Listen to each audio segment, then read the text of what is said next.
অনেকেই জানতে চেয়েছেন, মানে কল দিয়েছিলেন যে কিভাবে আপনারা সার উঠান বা সার উঠাইতে গিয়া কেঁচো যায় কি না। আসলে সার উঠানটা একটু টাফ, কারণ এর মধ্যে কেঁচো থাকে এবং অনেক সময় কেঁচোর থেকে মানে কেঁচোর ডিমের থেকে সবেমাত্র বাচ্চা হয়েছে সেগুলো এর মধ্যে থাকে, এই জন্য অনেক দেখে দেখে তুলতে হয়। তবে কোনো কোনো সময় আবার মানে কিছু পরিমাণ কেঁচো এর সঙ্গে চলে যায়, এই জন্যে সারটা ওই ধীরে ধীরে উঠাতে হয় উপর থেকে, আর কেঁচোগুলো ধীরে ধীরে নিচে চলে যায়।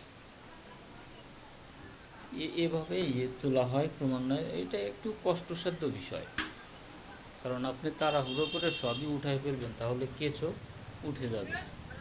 আর কেঁচো হলো আমাদের শ্রমিক,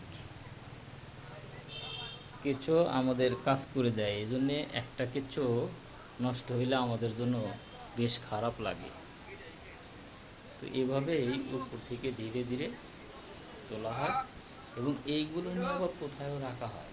2 দিন রাখার পরে এর মধ্যে মানে কাঁচা যে গোবরে গন্ধ নাই,